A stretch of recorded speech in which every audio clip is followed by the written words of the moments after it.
since more than 20 years, I'm also dealing more or less with looking into cement and trying to understand cement, but also improve cement with respect to its CO2 balance.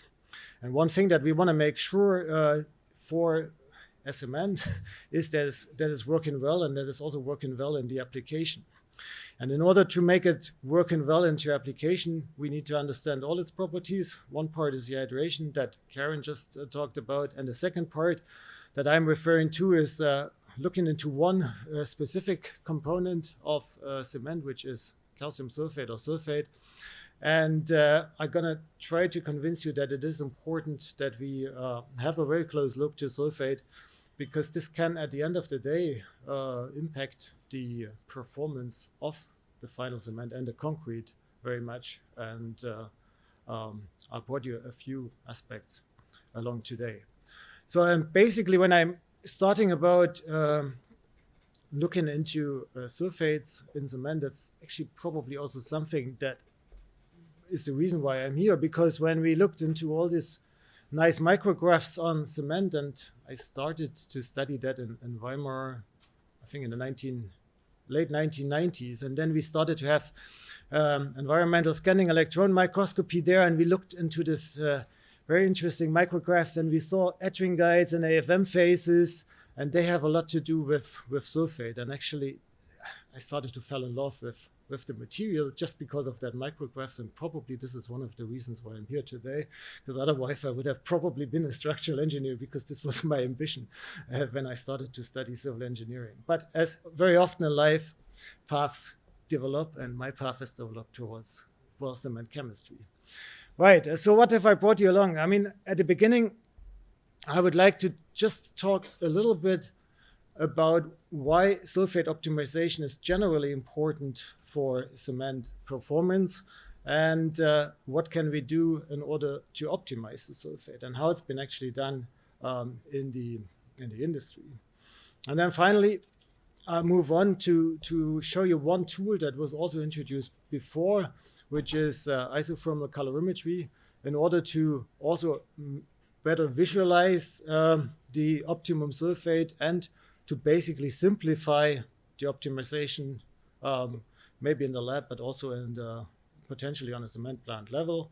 And then, as we are here to talk about calcined clays, I would want to go into some peculiarities of calcined clay cements, and why actually there we need to take explicitly care of sulfate optimization. And there's also some pitfalls what could go wrong if we don't do it very correctly. So the first graph that I brought along actually is a very old graph from my time in industry. And then during my time in industry, we had a cement optimization path, or binder optimization path. And as you see, it starts from the clinker composition and ends up with the performance at the customer side. And the most important thing for any binder is that we're going to have or deliver the performance on the concrete level at the customer side. And then you have various steps in between. And one of the most important steps, and that's why it's highlighted in here, it's actually something minor, what you would think, but it's highlighted here, which is sulfate optimization. Behind that comes the SCM additions, then the grinding, and then we play with the additives. But sulfate optimization is very much important. And it is important because at the end, we are impacting the microstructure of the hydrated cements, and we basically can optimize the performance with respect, for example, to strength and also durability by getting the sulfate right. And if you're talking about sulfate performance, I was mentioning these micrographs before. We're talking a lot also about this mineral here, which is Zetringite, but also other minerals such as CSH, they play an important role. And at the end, we want to minimize this part here, which is the pores on the cement. Right, we have lots of students here, actually. And why do we actually have to add sulfate to cement? Or why do we do that?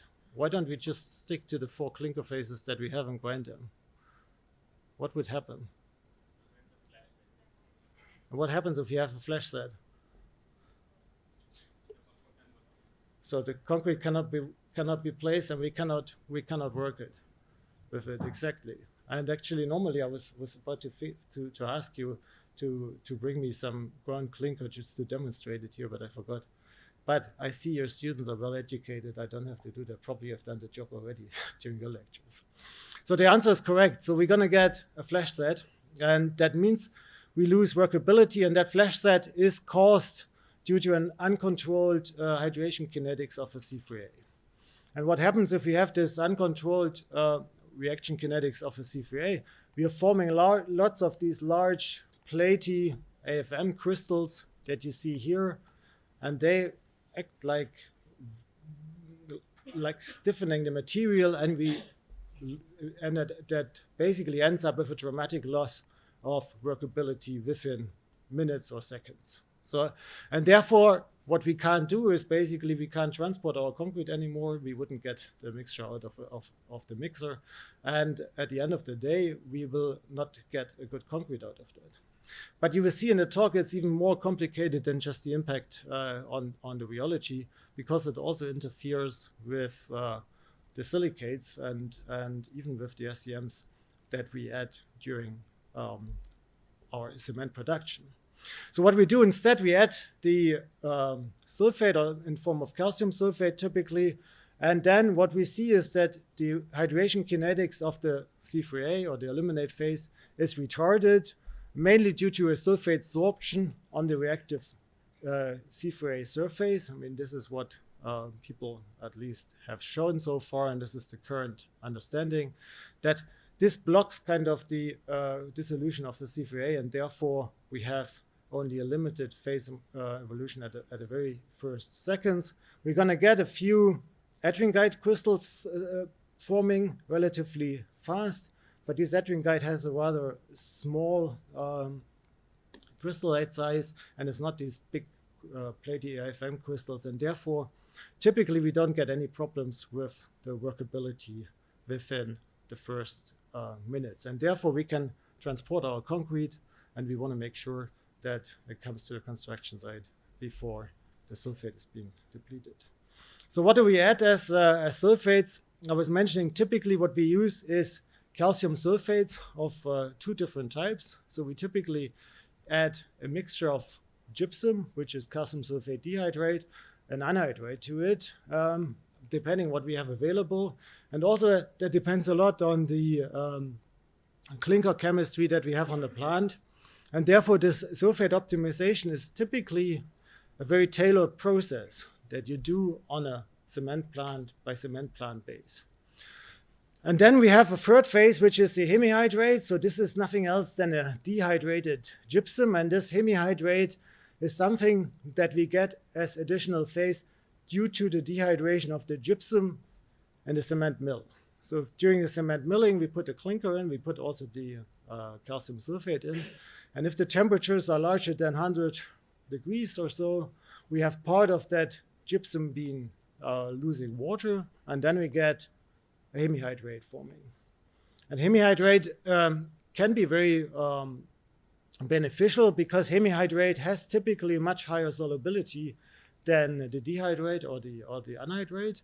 And therefore, if we, for example, have a very reactive or high amounts of C3A or very reactive C3A, it may be very beneficial to have quite a bit of this fraction of the gypsum being dehydrated on the cement plant. But as I said, this you have to do on a cement plant base. And you have to see how your clinker reacts to the different sulfate sources. But finally, what we have to make sure is that we always have sufficient sulfate in the solution in order to control setting and hydration. And therefore, what is most important is really this sulfate optimization that happens on a cement plant level. How are we going to do that? I mean, it's a fairly simple and straightforward process. What you typically do in a cement plant is the following concept. So you have your running production, and your production typically, I hope, should be very stable. So you should not get too many fluctuations in clinker, but also in the additions of your sulfate. And if you want to optimize your gypsum dosage at the plant level, what you do is you come here from your cement plant, you have a certain gypsum dosage and a based on that, we can calculate the total SO3 of a cement.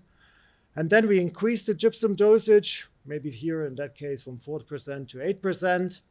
And then at one point, you stop the supply of gypsum. And what happens is basically the sulfate will go down and we don't have any gypsum anymore added to it. And during that time, when the sulfate goes down, we do sampling. And by that, we're going to create a subset of samples where we have different SO3 contents. And these different SO3 contents we can then use for our gypsum optimization. What we then typically do is we do strength tests. So we take the ground cement with different SO3 samples and do very much normal mortars. And at the end, you obtain a curve that looks like this. So you see we have differences, and quite high differences in strength as a function of gypsum or SO3 content.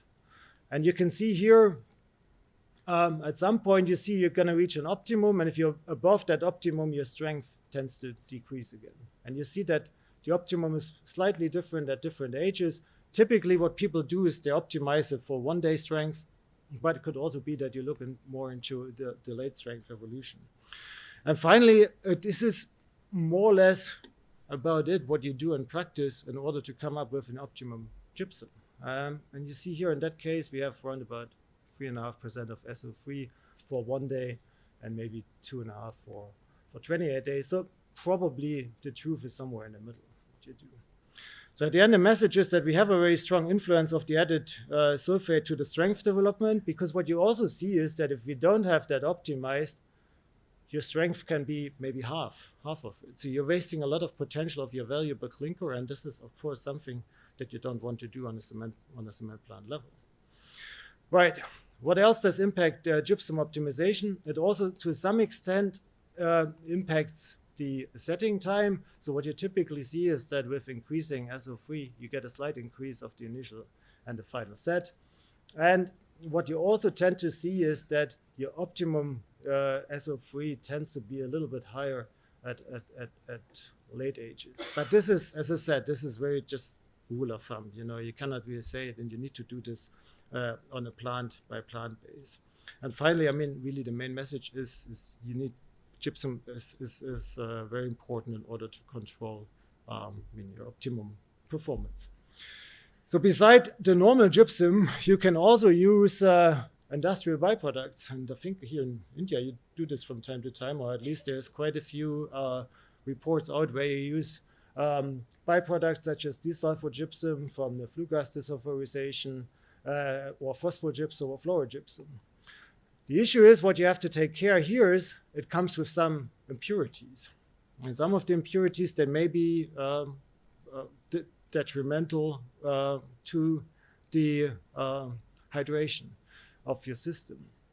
It could well be that we have potentially with the chloride, we have to be careful with respect to corrosion properties, but it could also lead to an acceleration. And especially for phosphogypsum, we have to be careful with the phosphorus, because what can happen here is actually we can get suddenly a strong retardation of our setting. And then in combination maybe with slightly colder temperatures in the north, we could have a problem with too long extended settings. So it's very important that you have a look on the assessment of the minor constituents if you're using these additional industrial or secondary waste products as gypsum replacement. So I was saying a lot about strength performance, but typically one of the most important customer complaints that we are getting due to gypsum addition is actually setting. And abnormal setting is really the most often reported customer complaints that I at least had during my industrial career. And quite a lot of that was related back to sulfate optimization, or back to sulfate actually. And there's a couple of different types of setting problems that we can observe. So first of all, we have a normal setting, so that means our cement is or concrete is workable after 10 minutes. Typically, you can transport it, so it's still workable after 1 hour, but after 3 hours, it should be set, because then at one point, cement hydration should start, and we want to fast demold because, of course, time is money, and we want to demold fast and build much faster. But then we have also the so-called false setting. What happens here is basically that we have a very stiff paste after some minutes, and it remains stiff after 1 hour, but then it sets normal.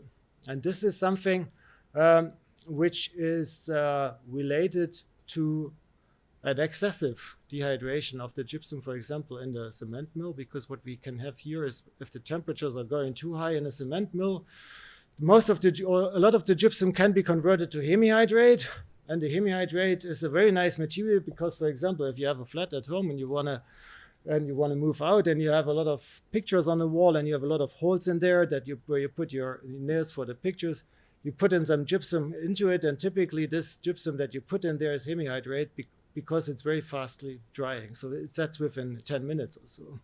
And the cement, as I said, to some extent we want to have that because it's very soluble, but if it's too much in there, it makes also your concrete stick. And that's what we then call false set.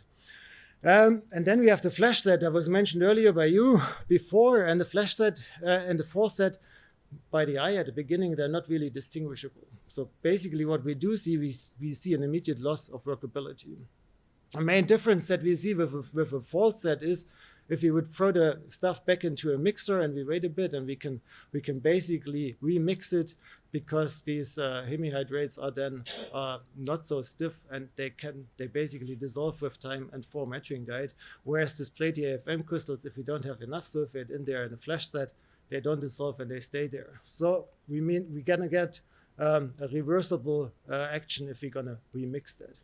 And then what we also have, sometimes we have in some of the clinkers, we have so-called quickset in there. And a quickset is something if we are adding, or if we have, for example, fuels where we have lots of alkalis present. And these alkalis, they can lead to a very ultra-reactive C3A, which is very hard to control. And what we see there is that the cement is maybe workable after 10 minutes, but then we see a very fast and rapid stiffening.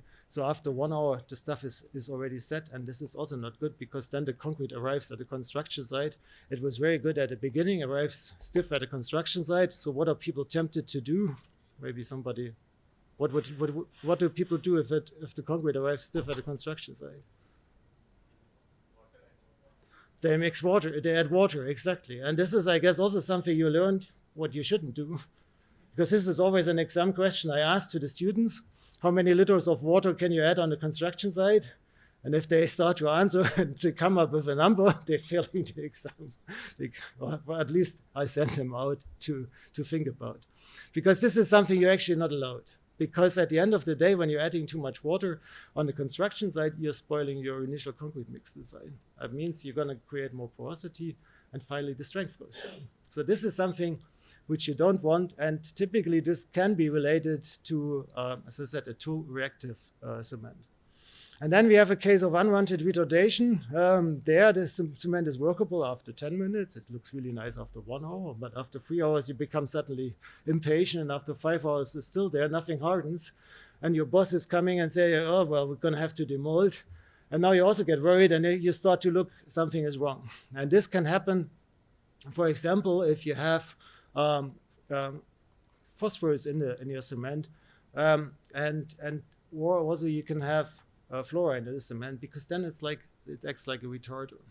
It was a very interesting case in Europe when we had this unwanted retardation in the late 90s, late 90s, I think.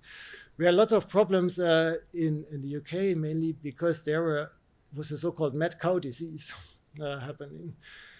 And then what they've done is at one point they had to kill all the cows, and we couldn't, well, in our case, we eat them very much.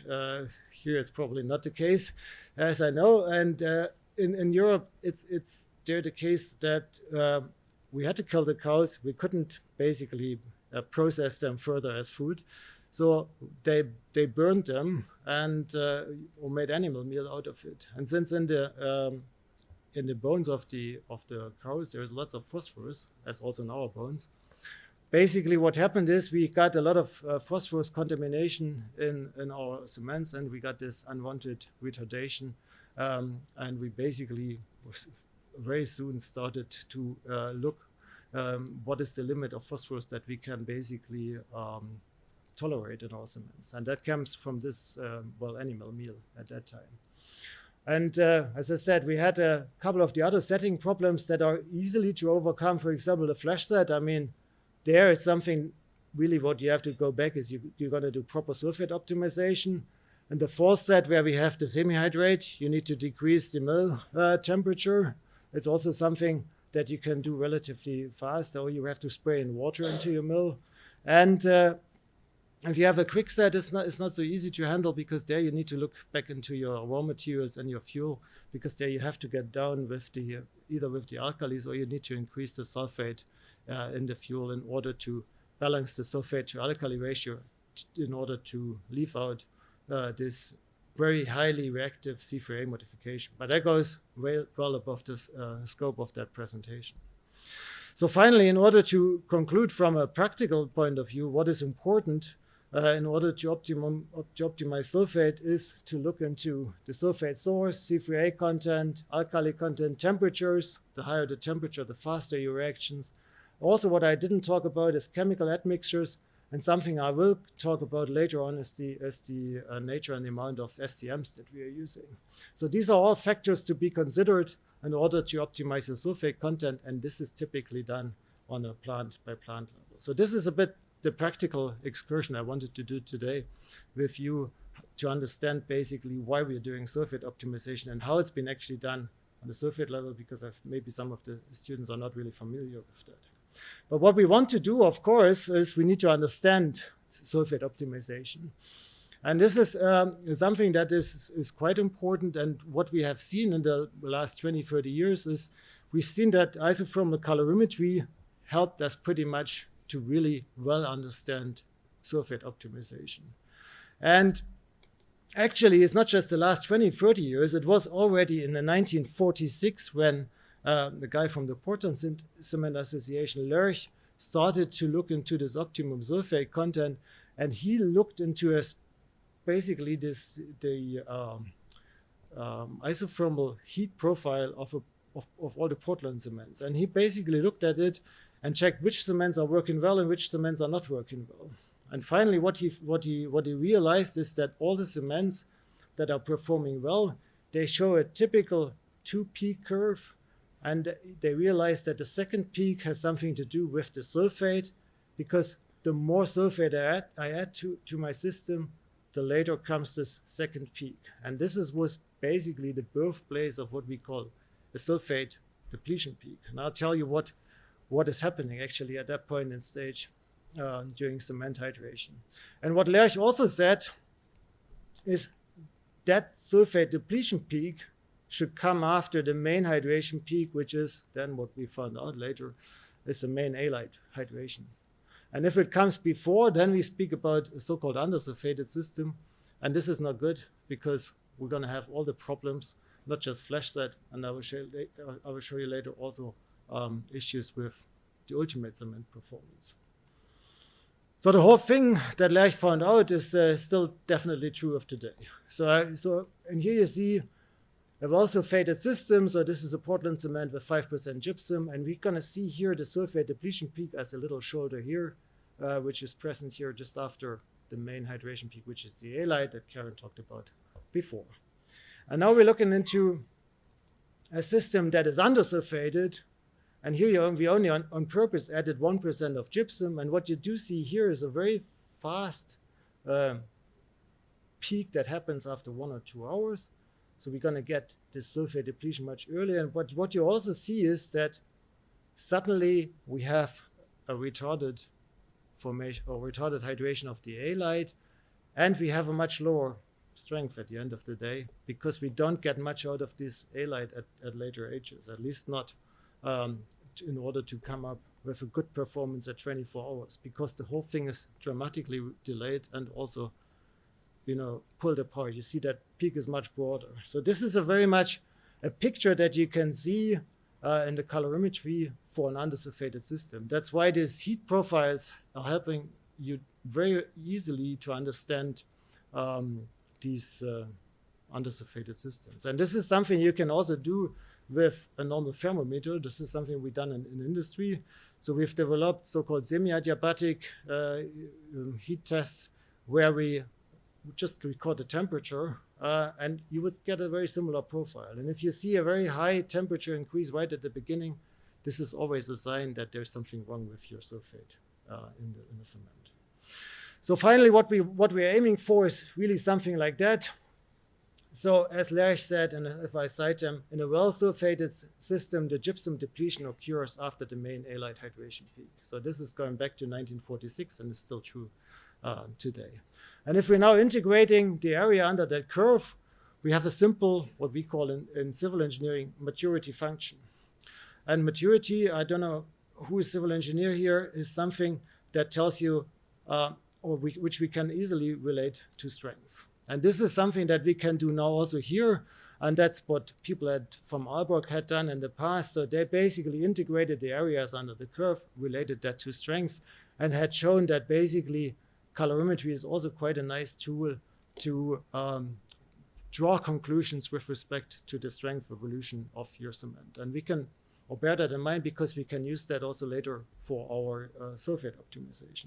And the whole concept is also true for other tests. For example, the R3 test that was developed in Rylem that we use now for assessing clay reactivity is also going back to that principal maturity system, meaning we have a lot of heat being released. That's a sign for an extended chemical reaction, and that extent of chemical reaction we can simply link to strength evolution. By looking into the standardization, or by looking into colorimetry or cement quality control, it's always important to look into standardization. And with respect to isothermal colorimetry, quite some developments have happened in the last 10 years or so.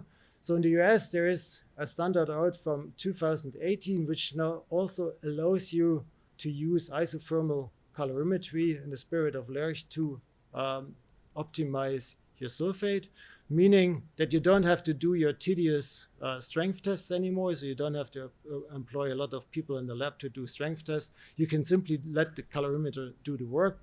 Or we have also additional test setups in Europe, in the EN 196-11, which is a basic cement standard in there, where also now colorimetry has been recognized as a basic tool to assess cement performance. So, and if we do so, we can do that sulfate optimization as shown here. We see that we're taking basically the different cements that we have with different sulfate contents. We see that this sulfate peak is always shifting to the right. That means that we're going to see a sign for sulfate depletion. And then we just calculate, or we integrate the heat of hydration. So we just take the area under the curve and we bring that in relation to the SO3 content, and we just take the highest heat, which is then your optimum sulfate. So fairly simple. And what we can also do is we can then relate that to strength. So this is the graphite shown at the very beginning. This is the related heat to it, and we can pretty much see that more or less the heat and the strength falls together in there. And we get this relation also here that I was showing before. The more heat we have, the better is your compressive strength. So isothermal colorimetry is a nice tool or simple tool to optimize also your sulfate, but also to understand it.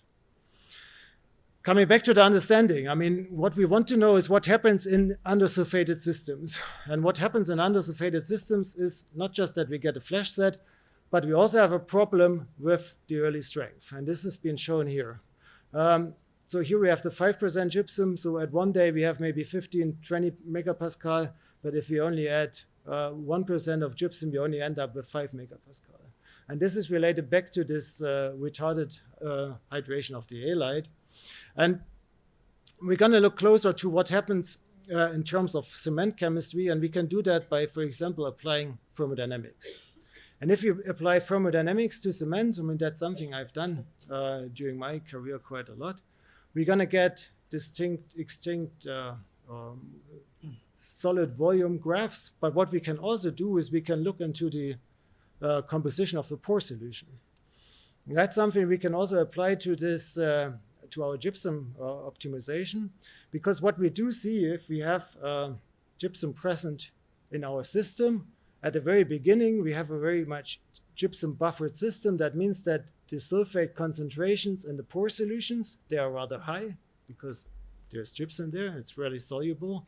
And these, as long as there is gypsum, it approaches an equilibrium and the gypsum controls the sulfate solubility. As soon as the gypsum is basically running out, we're going to see a drop of the sulfate concentration, as you can see here. And that drop on the sulfate concentration, and this is something what then we realized at one point, is related then to an increase of the alumina concentration in the pore solution. And finally, what we get due to this increase of the alumina concentration is because we are shifting from an equilibrium, which is gypsum buffered. That means we have a lot of sulfate in the solution. That sulfate goes to the C3A surface, blocks its dissolution. Once the sulfate is gone, it's taken away from the surface. Suddenly the C3A can uncontrolled dissolve, and this leads to a huge increase of the sulfate in the pore solution. And finally, what we also see, this dissolution that we see leads to a heat, and this heat is basically nothing else than this uncontrolled or renewed C3A dissolution once we have not enough sulfate in the pore solution anymore. And then at one point we're jumping from one equilibrium to another one, because now we're going to move from an AFT gypsum buffered system now to an ettringite, and in that case monosulfate buffered system. And then at one point the reactions go back to normal. But as I said, this uncontrolled shift really here that we see in that orange curve leads us to a sulfate depletion peak, and is the explanation why we're seeing that. So finally, what we need to do is we do the gypsum optimization basically to indirectly, in the plant level you don't know that, but I tell you this here now, and indirectly engineering our phases that we have. That's really as simple as that. And as Karen was saying before, we have the whole understanding now with help of our tools and the thermodynamics how to do that. And this is something that everybody is basically doing in the plant without knowing it on a day-to-day basis. Good. If you're then moving on, and we're looking into this high alumina concentration. So basically what's happening if we don't have any sulfate present right at the beginning, what we do see is in principle the alumina concentrations are straight away very high from the very beginning, and the sulfate is very low. So this is a system which we had studied with Mercedes Costoya, which was also one of Karen's students, but then, as I said, we all cement mafia. We always work together in the whole life. And Mercedes, after she went from Karen, she worked with us at Holcim, and we continued our paths because we had similar ideas. And in that part, we also looked into the impact of optimum sulfate. And as I said, we came up with this theory that if you're having uncontrolled alumina, this is bad for your cement. And that's something that we tried to prove. And we just took a pure clinker where no gypsum was in there, and we suspended it, and we measured the concentrations of the pore solution. And of course, what we realized, we have a much lower sulfate in the pore solution because we don't have gypsum present. As you can see here, with gypsum present, the sulfate is like 1,000 times higher. And at the same time, we get a very fast increase of the alumina. Whereas the calcium and silicon, which is not shown here, they remain rather the same. So finally, it is important that we see this increased alumina concentration in gypsum depleted systems. So bear that in mind. And this is then something that we took as a motivation of a study. We did at ETH in Zurich, and there we looked what do these increased alumina concentrations mean really with respect to halide. And that's a lot disputed at the moment still, I think, in the literature. But we came up with a theory at that time that if you're having, I don't know whether this video runs. Where's my mouse? If you're having, where is it?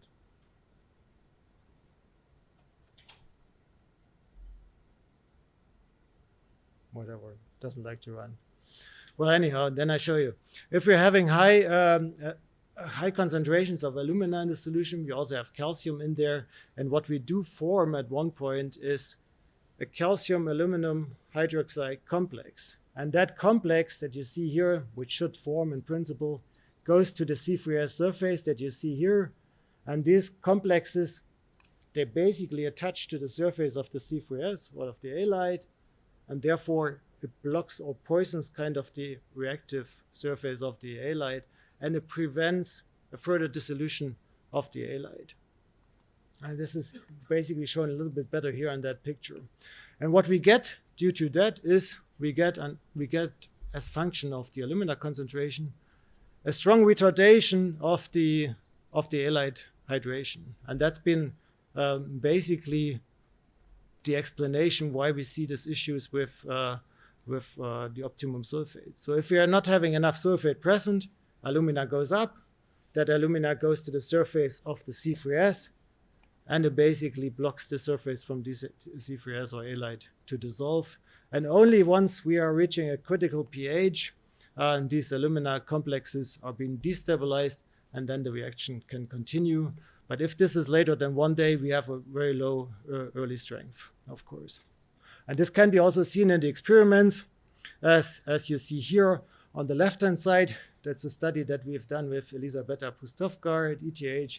On the left-hand side, you see a normally reacting halide after 4 hours. And you see there's lots of, I don't know whether you see it very well, but there's lots of little CSH nuclei on the surface of the halide. And on the right-hand side, we added 60 millimoles of sodium aluminate. You see we have a very scarce distribution of the C3S, and we have lots of available surface still for reaction of the halide there, which is not covered by CSH. And therefore, we can really prove that there we have this retardation effect. And now what we have done now is we've done a study with colleagues from ThyssenKrupp, and we did some intensive grinding of different clinkers, and this helped us to develop that study further. And we just published that earlier this year. We came up with a hydration model for the optimum sulfate. And we basically have seen that we can use the alumina concentration as kind of an indicator for wrong sulfate optimization. So as soon as we're having an uncontrolled alumina concentration at the beginning, you see we're going to get this very fast heat release that is shown here. And only if the alumina goes down below a critical concentration, we're going to restart the halide hydration. And since the alumina is basically not buffered by the gypsum like in a normal case, this takes much longer than in the normal case, and therefore we're going to get this delayed halide hydration when we have too much or too little sulfate present. So it's relatively simple. It's a little bit more complex than that, because of course we also have a few hydrates forming in real system, especially when we are having these main halide hydration peak in here. What we do form is CSH. And this is a study that was shown by Franco and Karen as well, that the CSH also plays a role in the optimum sulfate. Because the CSH, as was said earlier, has a huge surface area, and that surface area is available for sulfates to be basically absorbed on that surface. So what we see actually is, if you, for example, throwing halide with gypsum together in solution, we also see a consumption of the gypsum, even though we don't have any aluminates there, simply because what we do see is that the CSH is being absorbing so much sulfate in its surface that it's consuming the gypsum. So in that surface, basically surface complexation, we need to take into consideration, because once the gypsum is being depleted, we don't see an immediate decrease of the sulfate, but it's going rather smooth. And what happens there is basically that we have quite a bit of sulfate that's been absorbed at the surface of the CSH, and that sulfate is then being released. That leads to an additional growth of ettringite, and finally we got, just at the later stage, a conversion of the ettringite to, for example, AFM phases. Good. Well, coming to the final part of my talk, which is then on looking back to calcined clay limestone cements, and now we want to bring everything together. And what is actually very special with calcined clays is that, unlike other SCMs, they have the power to influence hydration at a very early age. And there's a simple study that we had done, still during my industry times. We basically took halide and we intermixed it with slag, we intermixed it with fly ash, but we also intermixed it with metakaolin. And what we had seen is, if you're intermixing it with slag, with fly ash, the halide hydration is basically not impacted. We don't see any impact. It remains the same.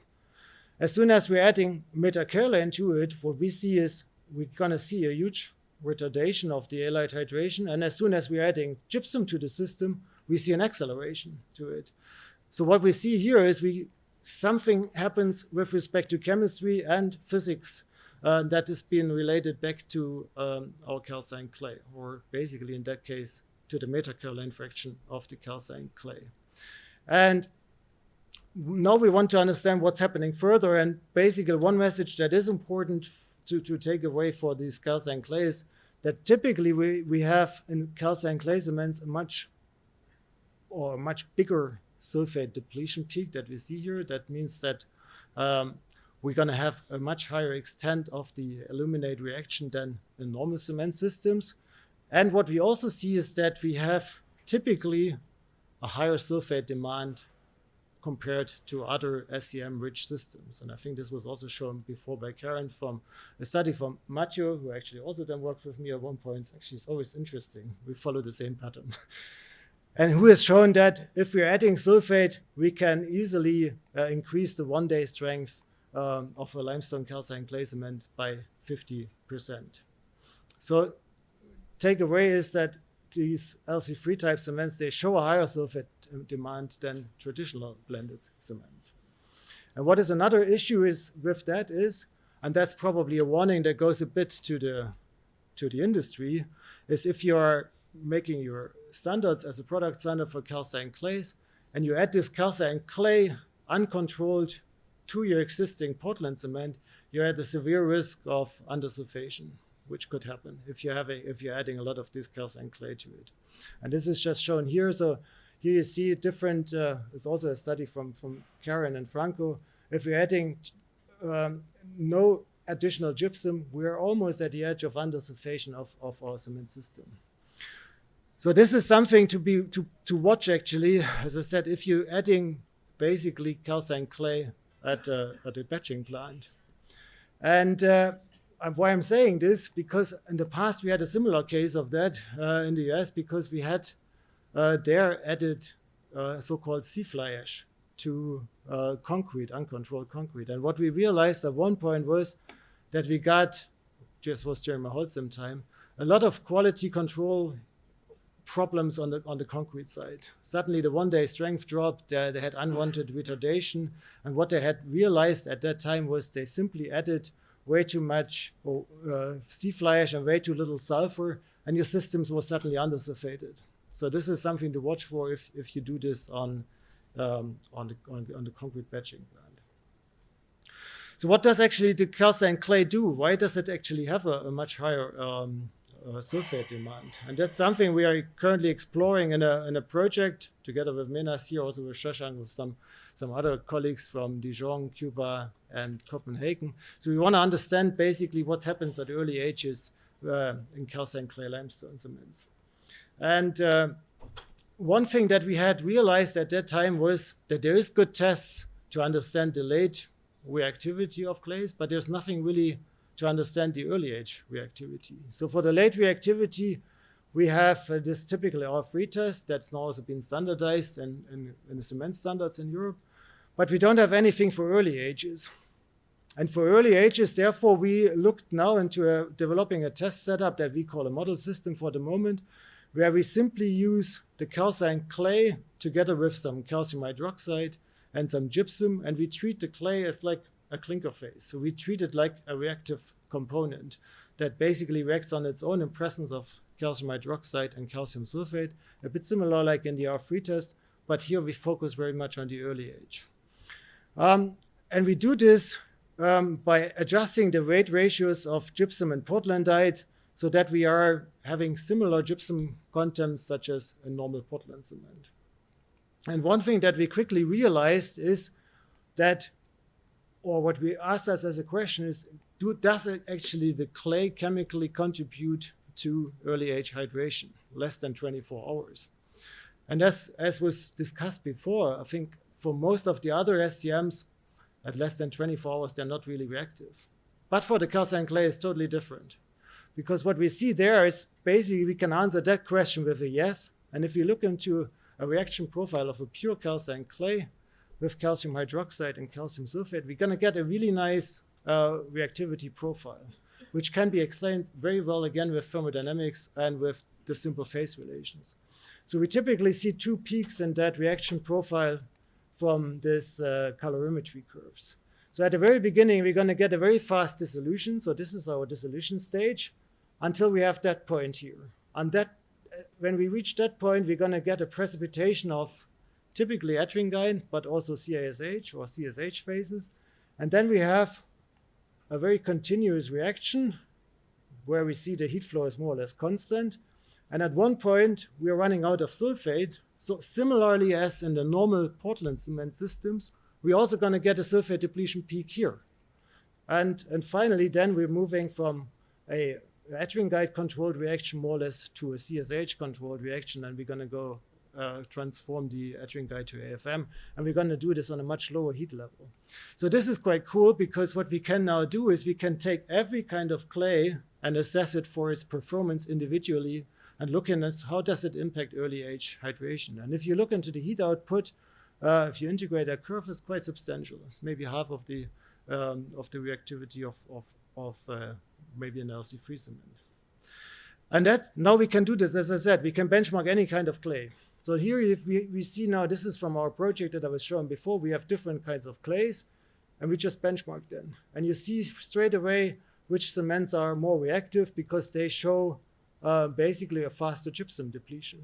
And you can see this here. So this red clay here, which has a high metakaolin content and high iron content, is much more reactive than this black clay here, even though they have the same metakaolin contents, but this has a much higher specific surface area. Or we have clays that have a high specific surface area, but a very low metakaolin content, and they still can be much more reactive than the high metakaolin contents. So basically, don't just look into your kaolinite contents, but also look into your specifics of the clay in terms of physical constitution, specific surface area, etc. And as I said, this clay then reacts like a clinker phase. We're forming very normal hydration products. So we're forming ettringite out of it. We're consuming the portlandite at one point, and we're forming CSH. This is not shown in this XRD graph, but this can be all traced back with normal methods. So nothing special about that. So, but what is important really is now that we have a method to benchmark it. And with help of that benchmark, we can now also draw conclusions because we can basically see, okay, at what point do we have a sulfate depletion? And we can see, for example, here with this slope of the ettringite formation, we see that we have in this clay B2, which has a high specific surface area, a much faster reactivity than, for example, that clay with 72% metakaolin, which only has 16 square meters per gram. And we can really relate this nicely and compare the clays with each other. But then, of course, what we want to do in the next step, we also want to transform that or translate that message into LC3 binder systems. And again, this is something you can see here. We're going to see a fast sulfate depletion in that clay, a later sulfate depletion in that clay. And now we're going to move to an LC3 system, and we see exactly the same thing, even though now we are studying the way more complex LC3 system. So we have a nice way in order to benchmark the clays with this very simple test for its additional sulfate demand. And you see here that each of the clays has basically its own sulfate demand. And this is important to bear in mind. And not only the sulfate demand for early age strength is important, but what we can also relate it back to workability, because this is something that you see here as a rheology curve of these reactive or this calcined clay paste system. What we see in the clay that has a very high specific surface area, we're going to get much faster formation of ettringite. That means we're going to get a stiffening, and that stiffening we would then also see in the concrete. So we're going to get basically on the way from the concrete mixing plant to the basically concrete placement site, we're probably having more problems with that clay than with that clay. And that can also be translated to rheology studies in the field. So finally, the main message is if you go into your calcined clay systems, take care of the additional sulfate demand that you need, and you need to optimize it, again, as a case-by-case study, depending on the clay that you have available on site. With that, I think I talked enough, I suppose. I'm at the end with my presentation. I think one message that I hopefully gave to you is that sulfate optimization is extremely important, and this is one of the most important measures to obtain optimum performance also of calcined clay limestone cements. Our initial results indicate that beside the filler effect, we have also an early reactivity of the calcined clay. So the clay, unlike other SCMs, really contributes to an additional sulfate demand. Therefore, we have a higher sulfate demand than in traditional blended cements. And as I said, we can use tools such as colorimetry. They're easy to be used. We can also use semi-adiabatic colorimetry to understand these systems and to optimize it. You don't have to do it always by tedious strength measurements, but of course that's something that not each plant has available. Therefore, on the university scale, use the colorimetry. On the plant scale, think about also investing in something like that, because it's sometimes easier. And on top of that, you have a fingerprint of your hydration. Thank you very much.